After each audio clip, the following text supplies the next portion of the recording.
À la Paillote, Nathan s'est endormi sur un transat. Charlie le réveille et lui rappelle qu'aujourd'hui, c'est le grand jour. Nathan doit en effet passer le rattrapage. Charlie l'incite à se bouger. Elle lui a même fait préparer un cocktail énergisant. Charlie essaie ensuite de motiver Nathan, et lui explique qu'il a la chance de pouvoir éviter un an de lycée en se concentrant seulement 3 heures. Nathan reconnaît que c'est tentant. Charlie l'aide ensuite à réviser.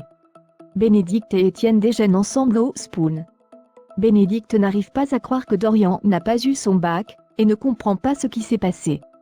Étienne pense qu'ils ont accordé trop de liberté à leur fils et qu'il s'est laissé aller. Bénédicte ne partage pas son avis, car Dorian travaillait et avait de bons résultats. Elle ne peut pas s'empêcher de penser que si Dorian avait eu une vie normale, il aurait décroché son bac. Étienne se vexe, parce que c'est lui qui a donné les cours à Dorian pendant leur voyage autour du monde. Bénédicte pointe du doigt Étienne qui n'a pas toujours suivi le programme à la lettre ni exigé beaucoup de travaux écrits. Mais Étienne ne veut pas culpabiliser pour des choix de vie qu'ils ont faits ensemble. Bénédicte déplore qu'il ne soit pas capable de se remettre en question, et quitte le Spoon excédé. De son côté, Dorian envisage de faire un recours. Il est à un point du rattrapage. Dorian a toujours eu des bonnes notes en philosophie, et ne comprend pas son 3 au bac. Il pense avoir été noté injustement. Mais pour Camille, il est fort possible que Dorian soit tombé sur un correcteur axé sur la méthodologie. La jeune fille pense que faire un recours ne servira quasiment à rien à pardonner à Dorian de faux espoirs. Camille voit le bon côté des choses. L'année prochaine, Dorian et elle seront ensemble l'année prochaine et avec un peu de chance, ils seront peut-être dans la même classe. Bénédicte et Dorian rencontrent Chloé qui ne pense pas que ce soit une bonne idée de faire un recours. Déjà, le processus peut durer des mois et le seul cas où cela pourrait éventuellement marcher, ce serait en cas d'erreur administrative, c'est-à-dire si la note de Dorian avait été échangée avec celle d'un autre élève. Dorian ne peut pas affirmer avoir rendu une bonne copie, et reconnaît qu'il a pu se planter. Il décide donc de redoubler, et puis de toute façon, il n'était pas certain de ses choix Parcoursup. Cette année supplémentaire lui permettra d'y plus clair. De son côté, Nathan a passé le rattrapage. Il a donné de lui-même, et ignore ce qu'il en retourne. Nathan est tombé sur un sujet de géo, les territoires de la mondialisation. Il a fait référence aux enfants qui travaillent dans les usines en Chine. D'ailleurs, il était tombé récemment sur un post Instagram qui en parlait. Nathan doit attendre plusieurs jours avant de savoir s'il a son bac. Même maintenant place à la fête, Nathan met de l'ambiance à la Paillote. Nordine vient voir Aurore pour lui demander si Manon bossait toujours le concours car il n'a pas eu de nouvelles. Nordine demande à Aurore de dire à Manon qu'il est disponible pour les révisions.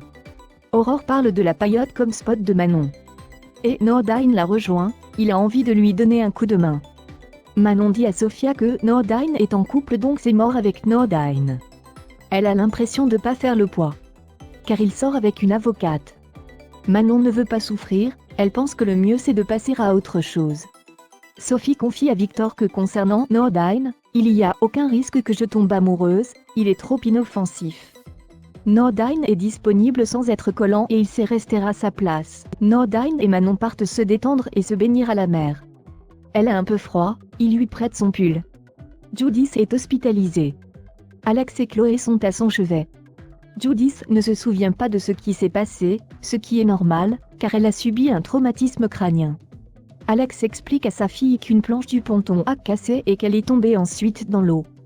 Chloé apprend à Judith que Jordan lui a sauvé la vie. Il l'a sortie de l'étang, et quand il a vu qu'il n'arrivait pas à la réanimer, il a appelé les secours.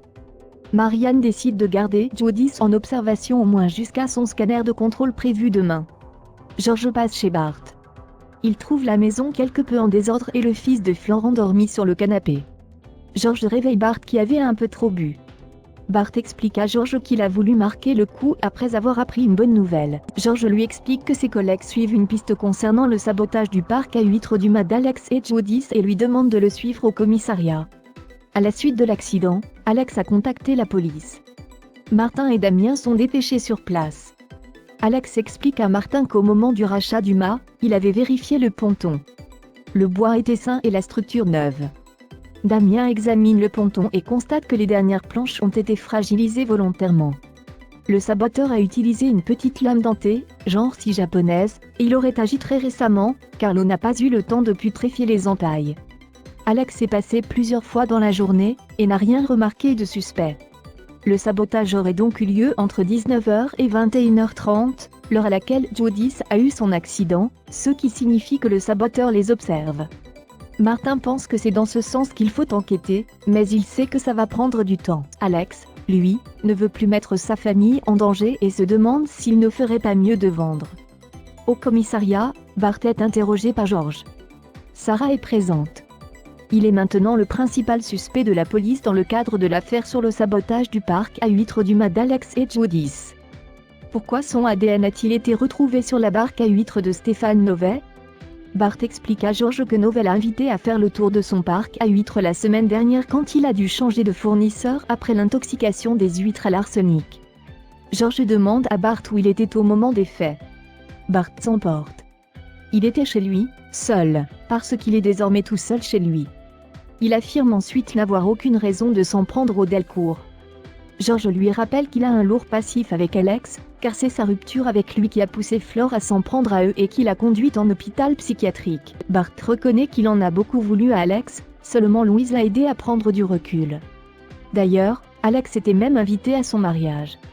Bart se tourne ensuite vers Sarah qui restait silencieuse jusque-là et lui rappelle qu'ils vont faire un bébé ensemble. La jeune femme ne le croit pas capable de commettre des sabotages, mais elle demande à Bart de reconnaître qu'il est instable en ce moment. Par ailleurs, tout l'accuse et il n'a pas d'alibi. Bart quitte le commissariat libre. Judith reçoit la visite de Jordan. Elle le remercie de lui avoir sauvé la vie. À ses yeux, Jordan est un vrai héros. L'arrivée de Chloé met fin à leur discussion. Après le départ de Jordan, Chloé questionne Judith. Elle a remarqué la manière dont Jordan et sa fille se regardaient.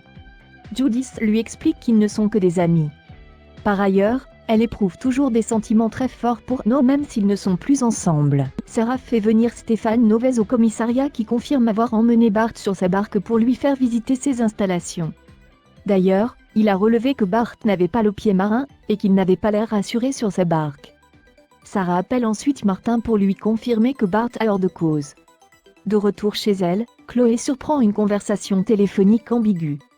Elle entend Robin dire à son interlocuteur qu'il n'arrêterait pas, surtout après ce qu'il a déjà fait, et que c'est déjà allé trop loin comme ça. Il ajoute également qu'il est jaloux de lui. Le « lui » fait-il référence à Alex? À moins que Robin faisait allusion à sa relation avec Bénédicte,